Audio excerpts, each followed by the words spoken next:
right. Good morning, yes, there's everybody. surveillance.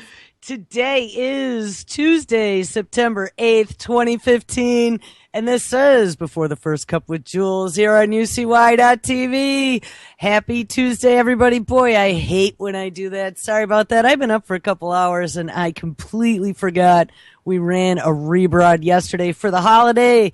It is 76 degrees and partly cloudy here in upstate New York. It looks like we are going to be getting a little bit of rain here finally in the next couple hours or so, which is a good thing because it has been quite a while since we've had any rain. So where did we leave off on Thursday? Because, yes, sorry about that. Thursday was the last time that I was live. It was a long holiday weekend, and I hope that everybody enjoyed themselves. The weather here was pretty good. Tried to get out and do a little bit of nature this weekend. Chicken barbecues galore. It was good. It was good. I'm back in the saddle. And school has started. It started last week, so hopefully things are going to settle down a bit now that we can get into a standard routine. So anyway, let's go back to Thursday's episode. We titled that episode AI Disinfo and Future Humans as Robot Pets.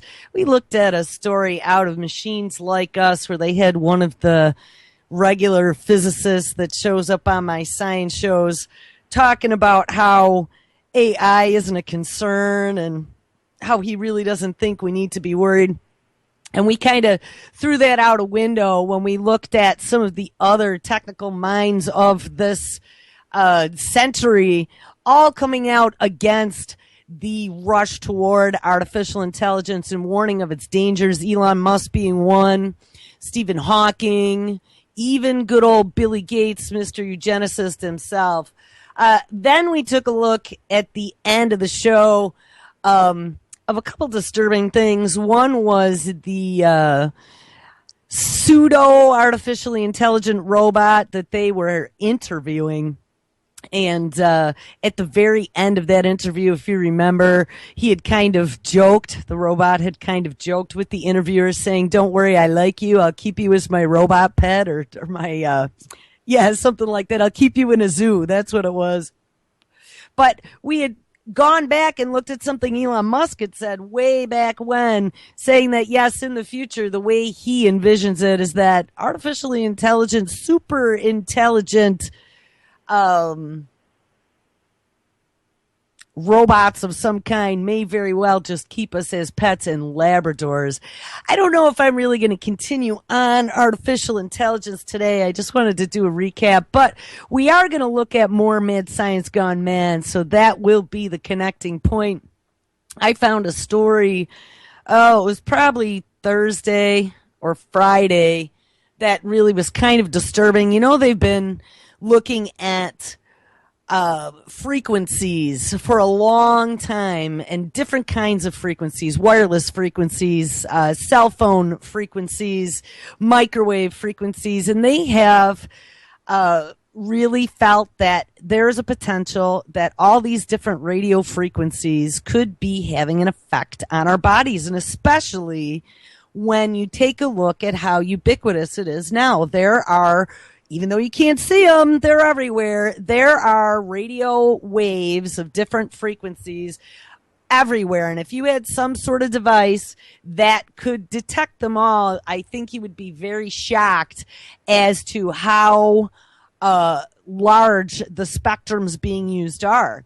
And what effect does that have? Well, talk about mad science gone mad. So let's not do the research to see whether or not it's doing damage to our children. I know that there are parents out there who have claimed that their children are sensitive to wireless. And I just actually, maybe we'll see if we can look this up. I actually just thought I saw a headline about wireless allergies. Oh, yeah, here we go. Wireless allergies. So let's read this first story, and then we'll go take a look at wireless allergies. It was out of sciencealert.com, titled, "Forget Bluetooth. New wireless technology uses your body to transmit data. Now, I don't know about you, but I don't really feel like being an access point. I mean, what? Our body to transmit data? Well, yes. And it's up to 10 million times more efficient. It says Bluetooth redefines ubiquitous. It's seemingly everywhere and nowhere more so than in personal wearable devices such as those newfangled fitness trackers, smartwatches, and yes, good old Apple and their smartwatch, audio headsets and earphones, you name it. But what if it is not the best technology for the job? Researchers at the University of California, San Diego in the U.S. have developed a prototype to show off a new wireless communication technique, which they say massively outperforms existing wireless technology by using the human body itself to help send data between devices. How nuts is this? The researchers call their new method, quote, get this, magnetic field human body communication, unquote.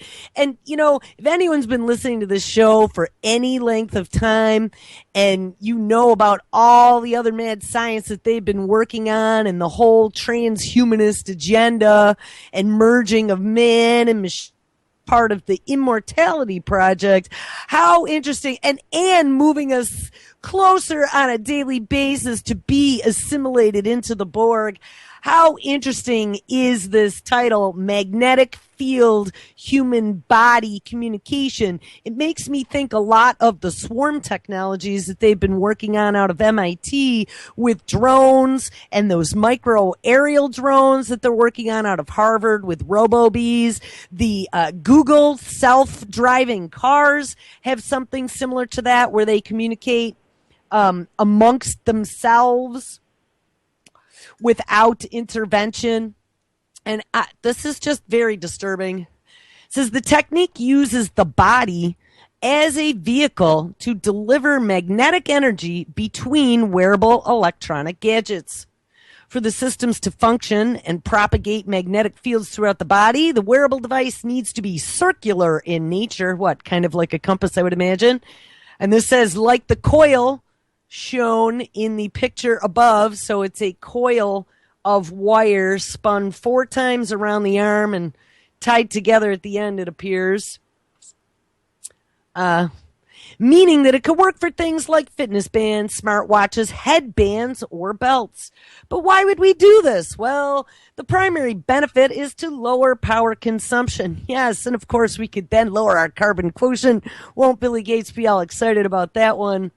It says, whereas Bluetooth devices worn on the body transmit data via radio signals, the electromagnetic radiation that makes up these signals is blocked by something. Da, da, da, da. What's it blocked by? You! Like I said, all of those frequencies, the electromagnetic radiation that's floating through the air is hitting you as we're walking through those bands. And how does that affect you? That's why it's just so crazy that they're talking about now putting you as the access point. It says, yes, our bodies are in the way of data transmissions, creating obstructions and resulting in path loss, which can only be circumvented by boosting the device's power. The end result is that Bluetooth devices aren't very power efficient when we wear them. And I mean, I always felt kind of funny about using even cordless phones. Cell phones, absolutely always on a speaker. Do not put that against your head. I would never recommend it. And there's lots of research out of the United States that shows that it's probably not a good idea to put a cell phone against your head. But then, yes, Bluetooth. And I did at one point have a Bluetooth headset for my phone as well as for my computer. And I don't use it anymore because I really started thinking, how is that? Where are the long-term studies, number one? And how is that going to affect being right up against your brain? Anyway, back to this. The end result is that the Bluetooth devices aren't very power efficient when we wear them, something you're more likely to have had personal experience with. And it is a problem that is only compounded by the fact that most wearable Bluetooth gadgets are small and light, meaning that they may have very small batteries in the first place. By sending data via magnetic fields directly through our bodies, however, path loss can be cut down by a huge amount. The researchers say path loss using magnetic field human body communication is more than 10 million times lower than that of Bluetooth radios. This technique, to our knowledge, achieves the lowest path loss out of any wireless human body communication system that's been demonstrated so far, says Pat Mercier, lead author of the study, in a statement. I didn't know they'd been experimenting with that. I mean, I guess they probably have been, but wireless human body communication systems is just out there. It says this technique will allow us to build much lower power wearable devices. And one of the things that they're really, really pushing for is wearable clothing. Well, all clothing should be wearable, but wireless wearable clothing that has sensors built into it, internet built into it, computing built into it. And that is kind of the next step to that augmented reality where eventually they just want to implant something small in your oblongata, however you say it, right into the base of the skull. That'll be your assistant from birth and help you keep track of your appointments and all those pesky details of life that we don't remember anymore because we've been relegated down to having an 8-second attention span, less than a goldfish from our wireless devices. But hey, don't worry about that. It says, if you're concerned about sending magnetic energy through your body, yes, people like me, it's a good idea, the researchers say, because you have nothing to worry about. Of course you don't. They say that ultra-low power communication systems and wearable devices will transmit signals of much less power than things like MRI scanners and wireless implant devices, with magnetic fields passing freely and harmlessly through biological tissue. Well, maybe. I mean, I know if I had a choice between an MRI or a CAT scan, I definitely would want to be getting the MRI as opposed to the CAT scan because the magnetic resonance isn't going to necessarily damage any of your cells. But on the other hand, having something that is utilizing your body at all times when you're connected, and we know that it causes the dopamine production and then furthering an addiction to electronic devices, so you're probably not going to be using it at a really small level. I'm going to assume that this will be like a all waking hour type thing. Who knows what the long-term health implications are going to be. Says another advantage of the technology could be security compared to something like Bluetooth, which transmits data in a wide radius of several meters. Magnetic field human body communication prevents any type of digital eavesdropping as the signals are largely contained to your body. People are going to be hacking you by like plugging something into your ear. This is insane. The researchers say information is neither radiated off your body nor can it be transmitted from one person to another. Unless, of course, you have some sort of device on you that is transmitting then the information, I would assume. While this means the method won't be suitable for sending data from wearable devices to remote gadgets, so I wonder why, such as audio speakers or a computer. For personalized applications, some people may find the limitation actually as a positive. Increased privacy is desirable when you're using your wearable device to transmit information about your health, says Ji Wong Park, the first author of the study. The researchers presented their study at the 37th Annual International Conference of the IEEE Engineering in Biology and Medicine in Milan, Italy. I don't know. I'm a little confused about this because if you can use your magnetic field to transfer information, health information, to your little wearable devices, then those wearable devices connect to other devices such as your Samsung refrigerator or dishwasher to transfer information out to the internet. I don't know about this. We'll have to dig more into that study at some point in the future. I'll have to dig around. All right, let's look at this wireless allergy.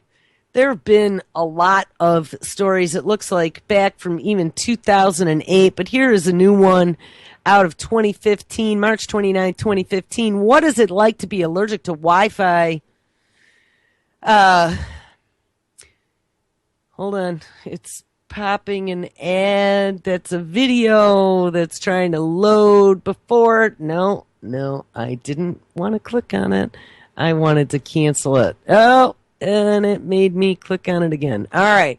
On the Breaking Bad spinoff, Better Call Saul, the character Chuck McGill, a lawyer played by Michael Keane, has a rather memorable condition. He frequently wraps himself in a space blanket to protect his body from cell phones and wireless internet, claiming that the electromagnetic fields emitted by these devices sicken him. He has, or thinks he has, a case of what is known as electromagnetic hypersensitivity, or EHS for short.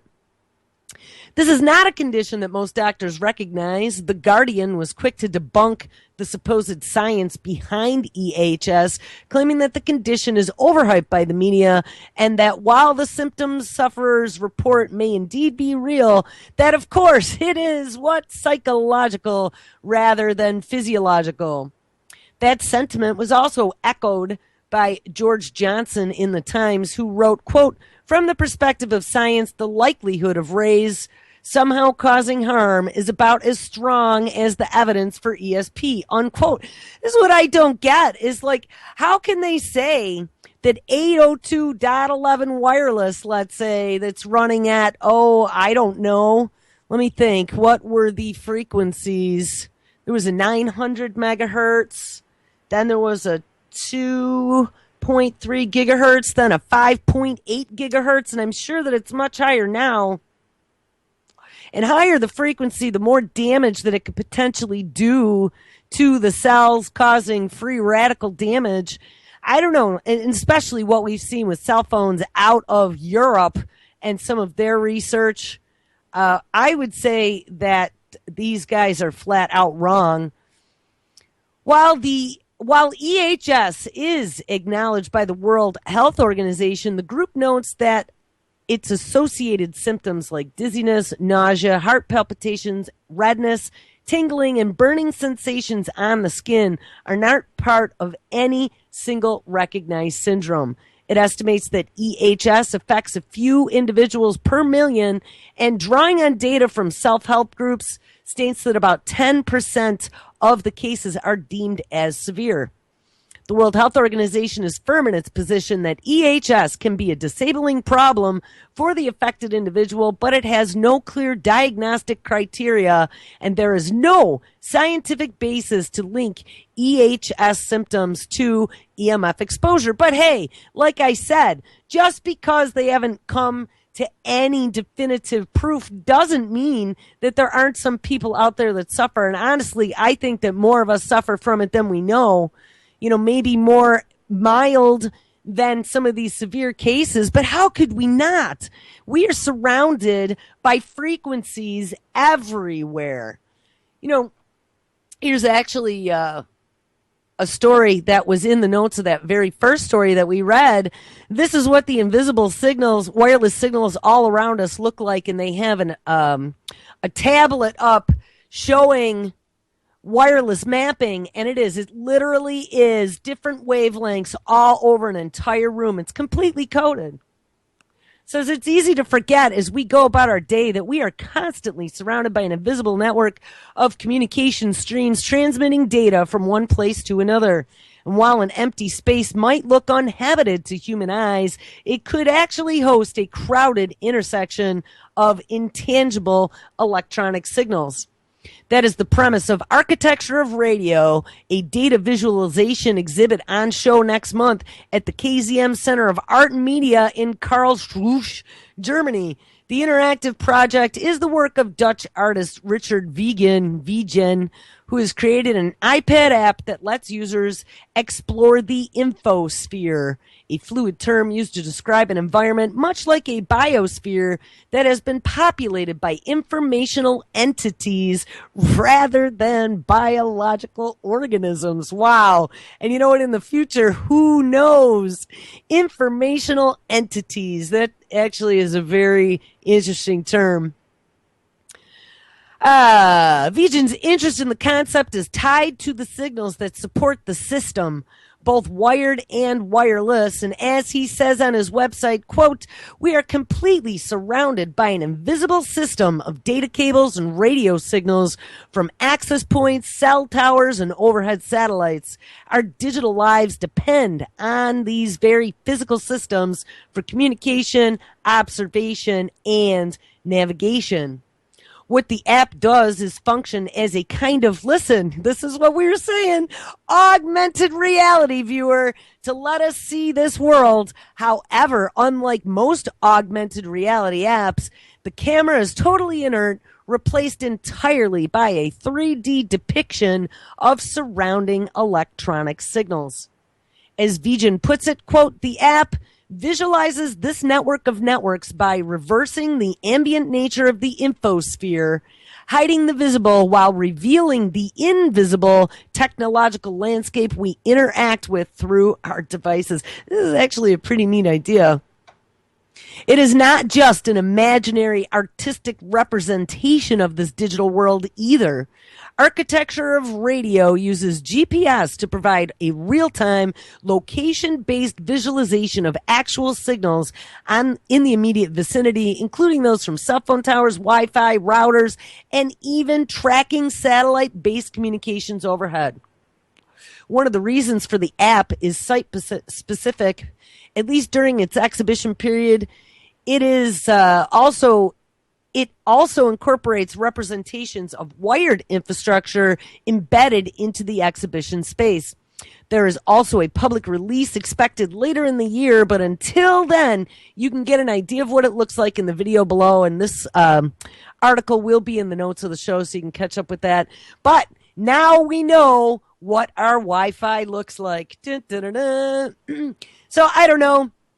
I really didn't want to dig into wireless and all the data that surrounds us that's invisible, but I really thought that utilizing our bodies as a future access point, and who knows, I really want to dig more into that because, like I said, if you can communicate through your body to your future tracking device on your arm, those devices can then communicate with each other, especially if they have Bluetooth embedded in them or some sort of 802.11. Anyway, let's change gears now to cloning. I caught the story this morning out of phys.org. EU lawmakers want full animal cloning ban. This is a story from today, as a matter of fact, September 8th, 2015. EU lawmakers backed calls on Tuesday to tighten up a proposed ban on cloning animals for food so as to ensure that they never find a place on European farms. So there was a story back a few months ago about a woman who had apparently consumed a cloned sheep. Remember Dolly? Dolly was the first cloned animal, and I think that happened in Europe. I'm not sure what country. It might have been in England, UK. But this woman consumed this cloned sheep without her own knowledge. Somebody had done it as a retaliation against her for something, and they somehow managed to reroute scientific samples of the sheep that were never supposed to be for human consumption because they've banned cloned consumption already in the UK, but somehow they were able to reroute it and give it to this woman, and she consumed it, and people were horrified there. Unlike here in the United States, where they don't label anything, Monsanto is just going full tilt, spraying shit everywhere. And who even knows what's in our food here because they really don't care. But at least over in the UK, they listen to the fact that if we let this mad science into our food without any type of long-term studies, there may be future consequences.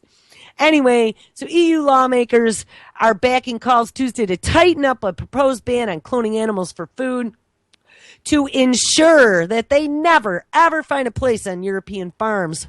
The European Commission is ready to ban animal cloning in the 28-nation bloc, but the MEPs said that it had to go further to halt all imports and the use of cloned products to ease public concerns about food safety. Now listen to that.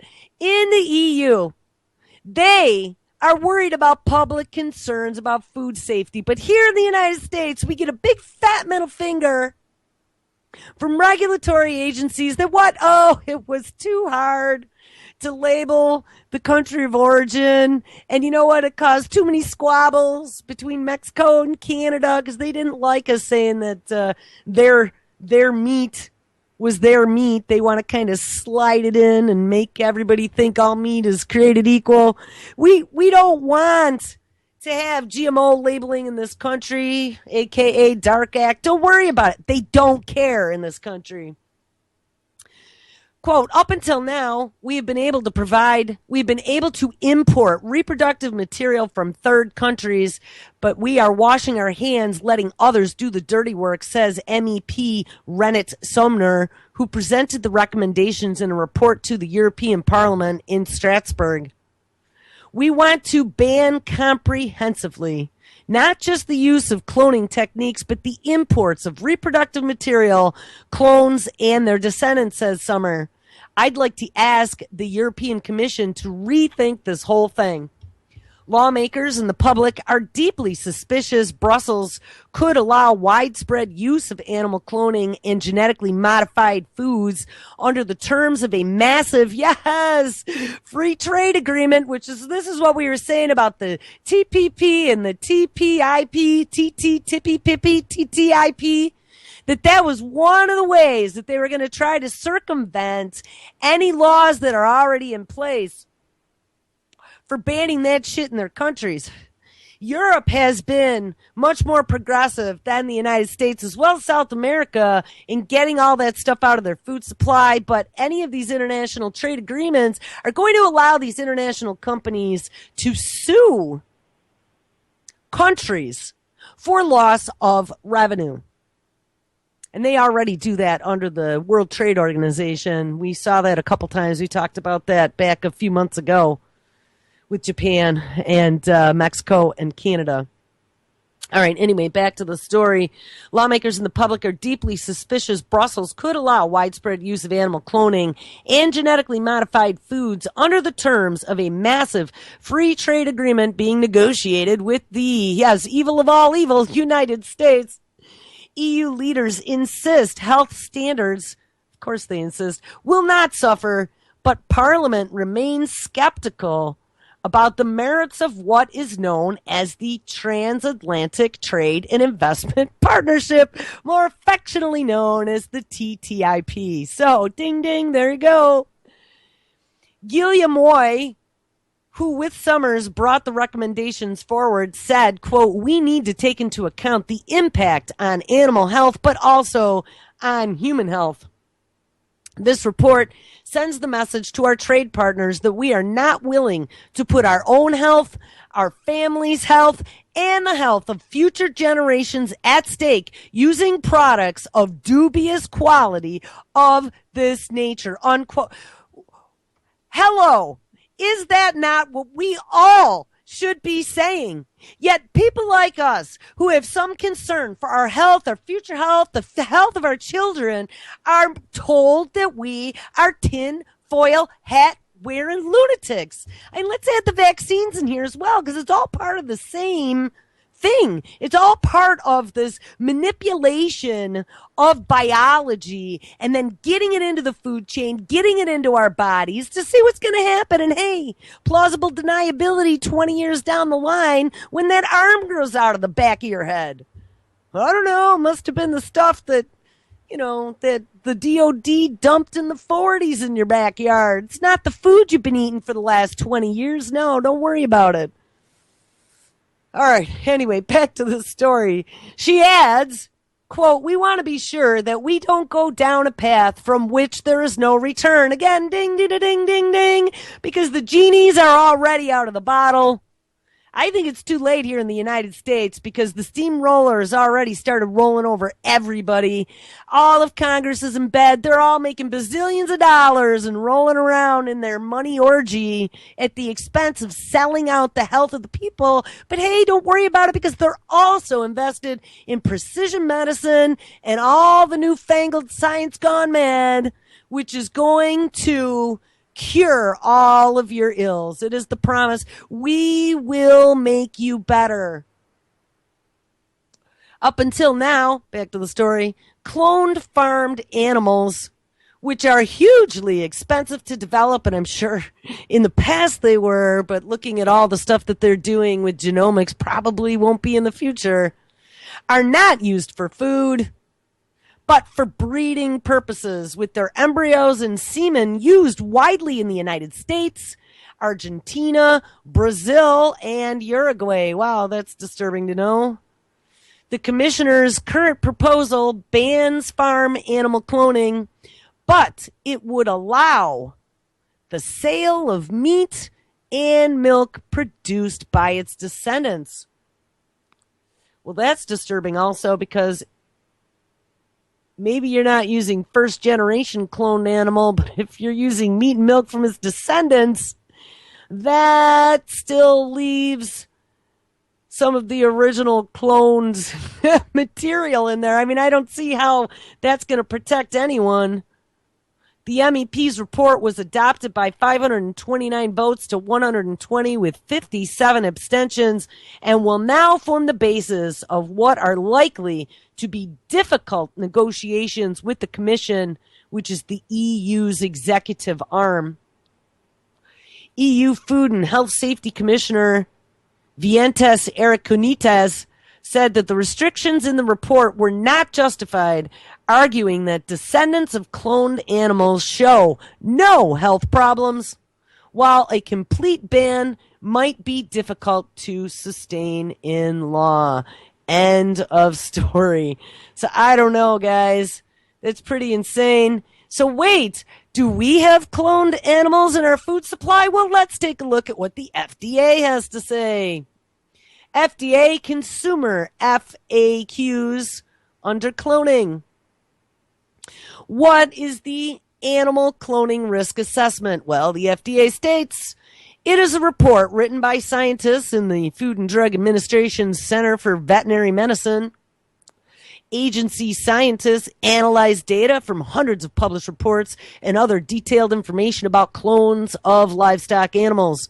The report provides the FDA's conclusions on the risks to the health of animals involved in the cloning process and on the safety of food from animal clones and their offspring. Now, just considering everything we've learned about the FDA allowing all these fraudulent reports and studies to be published that then were never redacted, and then we find out about, places like the CDC destroying documents that show a connection between MMR and autism. We find out that the CDC and the Department of Defense, not just the Department of Defense, but Dugway Proving Ground, has just complete and utter nincompoop incompetence when it comes to handling the most dangerous bioterror materials. I actually just saw there was another faux pas happening at Dugway Proving Grounds with more anthrax, and maybe we'll look at that tomorrow.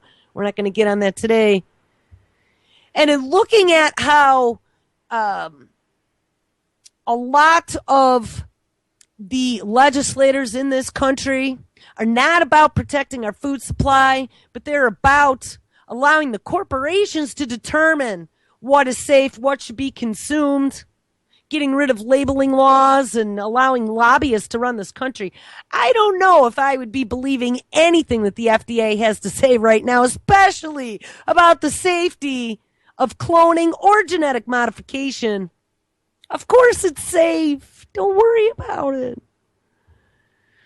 All right, back to the FAQs. Number 2, what is the risk management plan? The FDA responds, the risk management plan takes into account the risks to animals identified in the risk assessment and suggests how those risks could be managed. What about the risks that to people? The FDA is just worried about the animal risk. What is the guidance for the industry? Well, it explains the FDA's recommendations for the industry on the use of clones and their offsprings for human food and animal feed. And, we'll have to dig up these documents because I am sure that they will be very enlightening. All right, now down to the meat and potatoes. What are animal clones? An animal clone is a genetic copy of a donor animal. Clones are similar to identical twins, just born at different times. Cloning could be thought of as an extension of the assisted reproductive technologies that livestock breeders have been using for centuries. And these include artificial insemination and, more recently, embryo transfer, embryo splitting, and in vitro fertilization. Cloning is the newest and most complex form of assisted reproductive technology and has been around for more than 20 years in various forms. The form used most frequently today is known as somatic cell nuclear transfer, or SCNT for short. With SCNT, the genes of the donor animal are inserted into an egg cell that has had its nucleus removed, and after a few steps in the lab is implanted into a surrogate dam where it develops just like any other embryo. A dam is a term that livestock breeders use to refer to the female parent of an animal. So this almost sounds like the same sorts of technologies that they're talking about using to bring back the woolly mammoth. I just watched a science show on that probably about a month ago, where they were going all over Africa doing genetic testing of elephants to determine the perfect mother for being able to implant, because I guess they found a woolly mammoth that had a lot of its DNA intact, that they think now that they literally can clone that animal. And they did. Out of all the elephants that they tested, they think they found the one that has the perfect size and shape and whatever it needs to have to be able to birth a woolly mammoth. So stay tuned for that, because that could be fun. Not really. Anyway, going back to this. You can learn more about the cloning process going to our, quote, cloning primer. Oh, my God. I'm glad the FDA publishes things such as the cloning primer.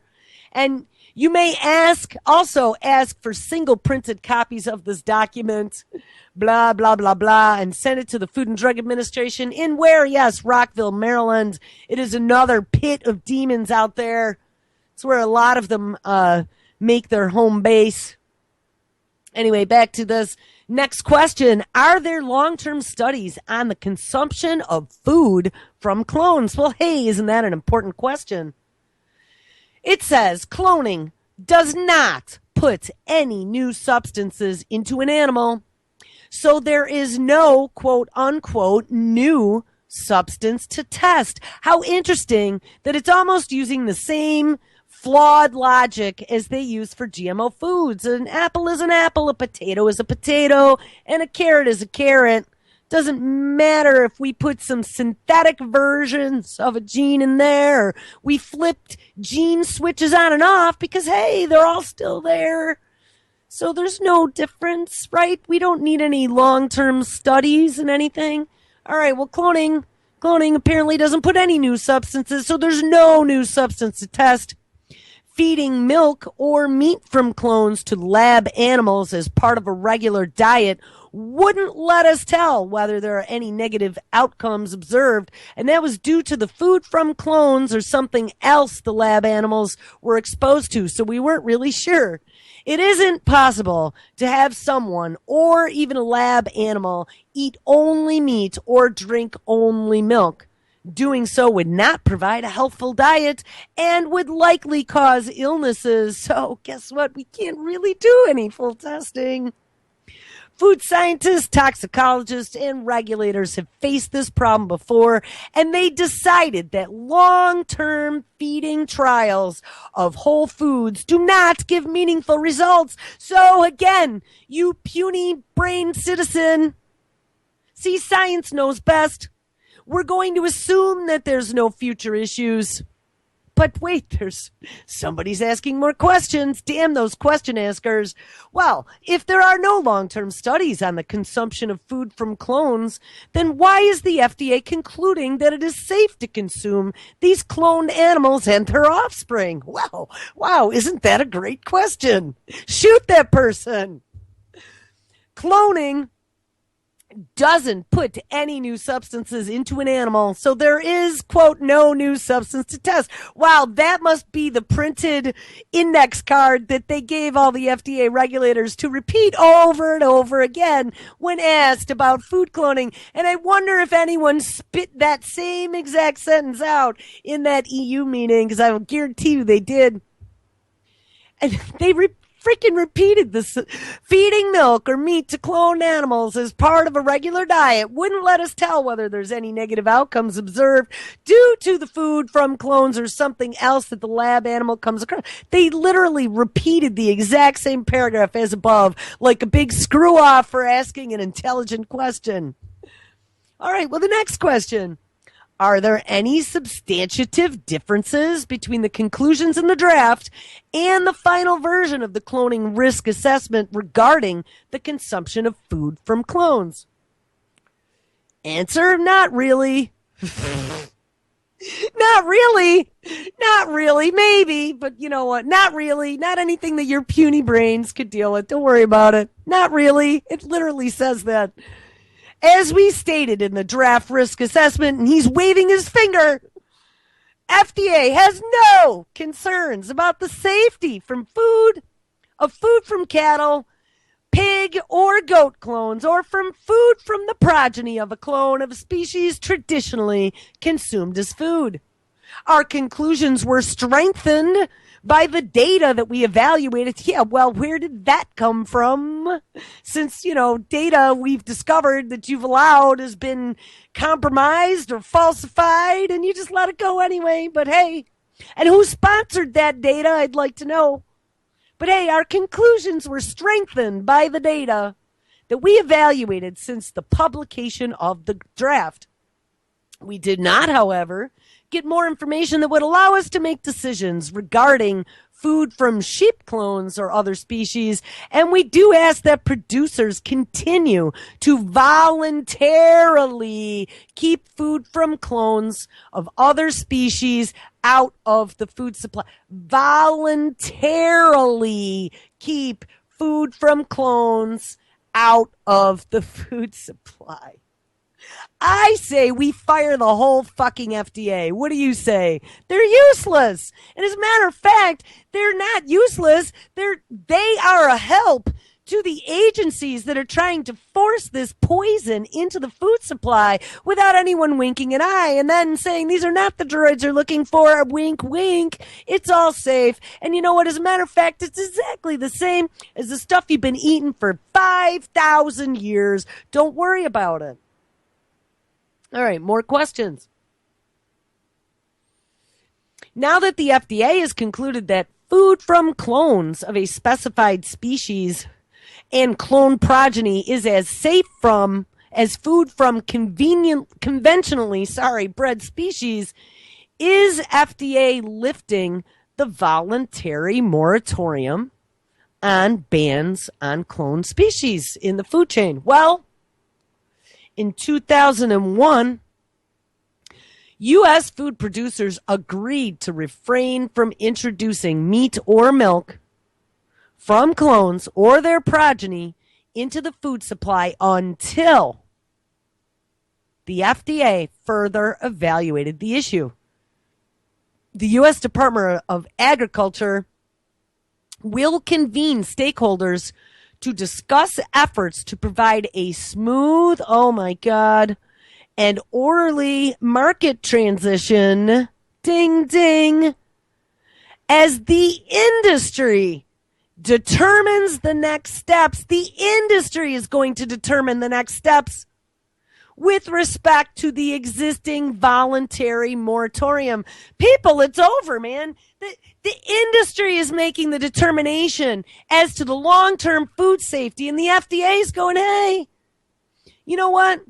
They agreed with the gentleman's agreement that they'll keep it out until we provide our fraudulent research saying it's safe. But in the meantime, who knows what's been going on? Because there's no, quote unquote, no new material introduced. How would you even be able to tell if it was a clone? All right, back to this.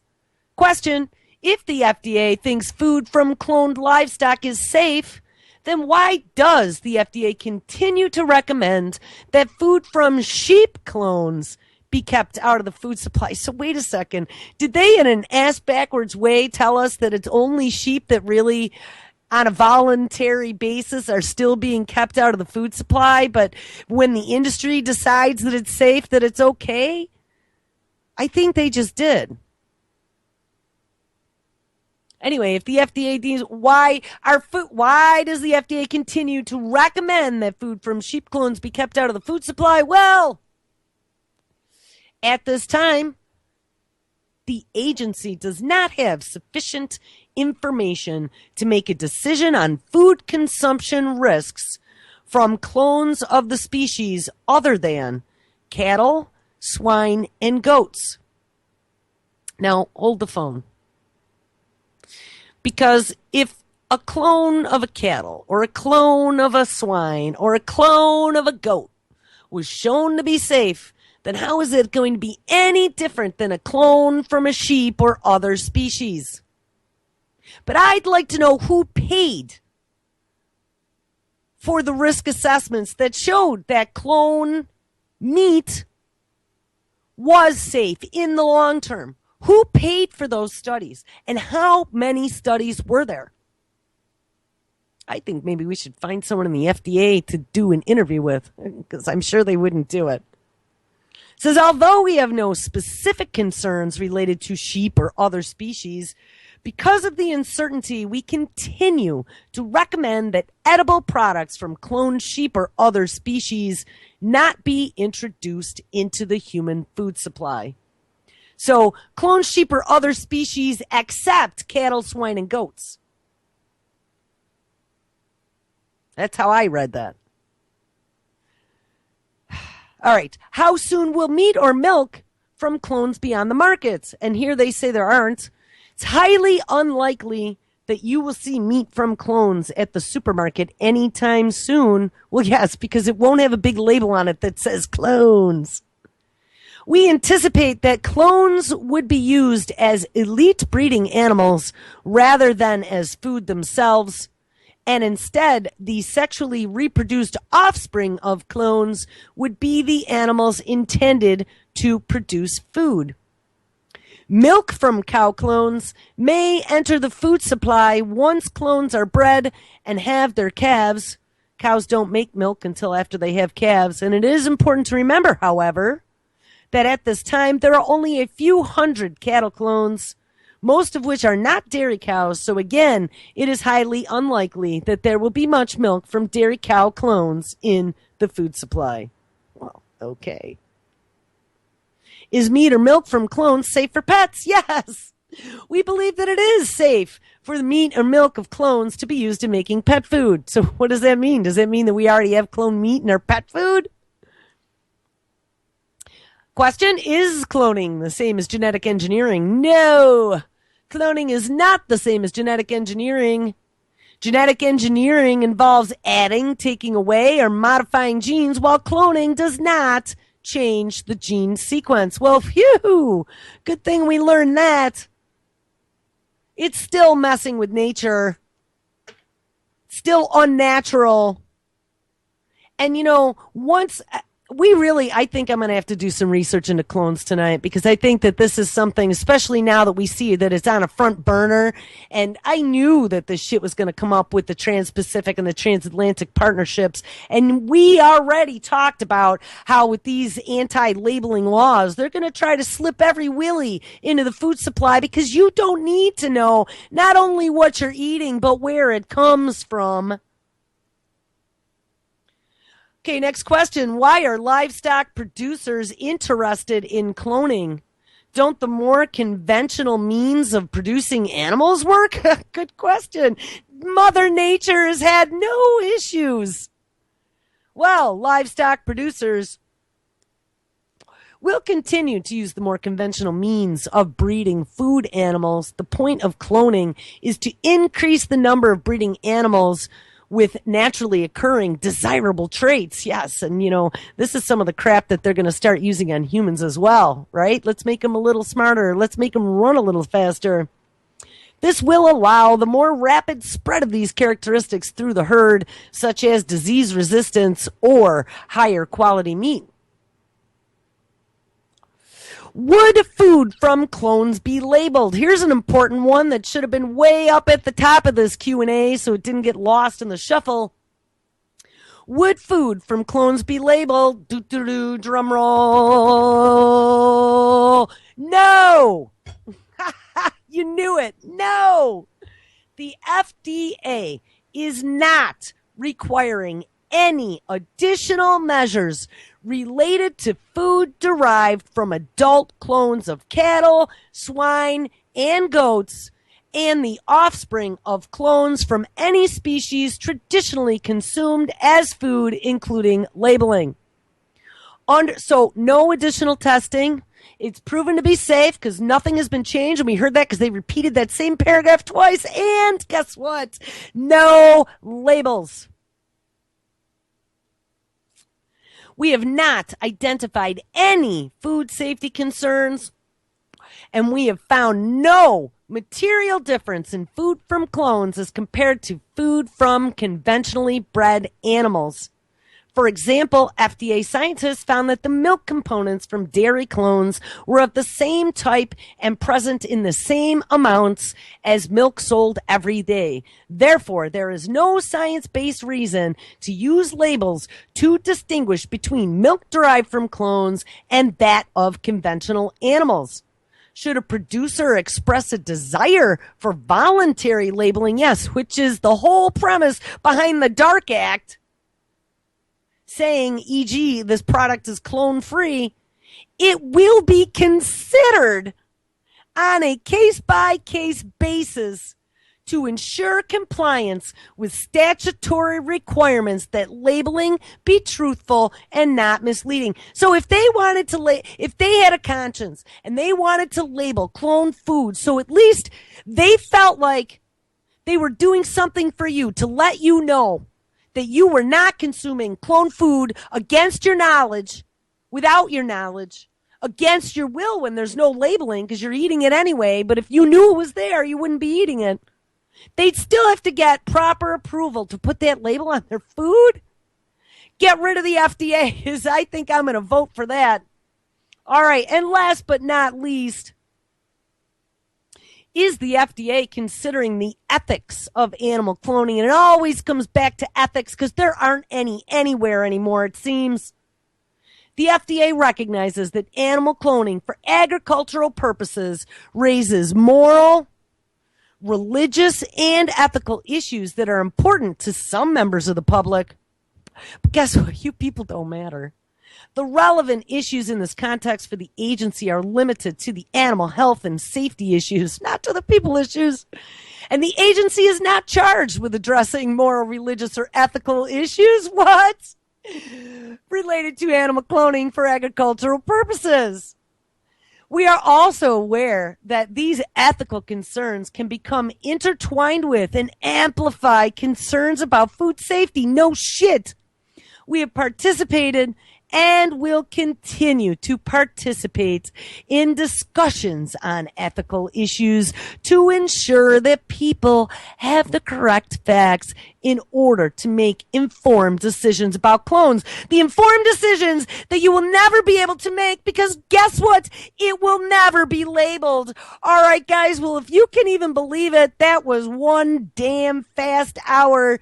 It is Tuesday, so make sure you stick around. Up next is Mr. Kevin Blanche. I don't know, this is going to become difficult. If he can't call in, I don't know how I'm going to be able to go live, get off live, and get him on live, but we'll figure that out if he doesn't show up. But make sure you stick around tonight as well, because it's Tuesday night, which means that Ron is live with Game On at 8 p.m. Eastern. 9 is live with Primer Time, Michael and Nick. At 10 p.m. Eastern, this week's Geoengineering Watch with Dane, and at 11, Anti-Media Radio with S.M. Gibson, and it is always a good one. They've had a couple go viral over the last week or two. All right, guys, well, everybody, and you know what? My bumpers might be off, so hold on. Because, wait, my monitor's off.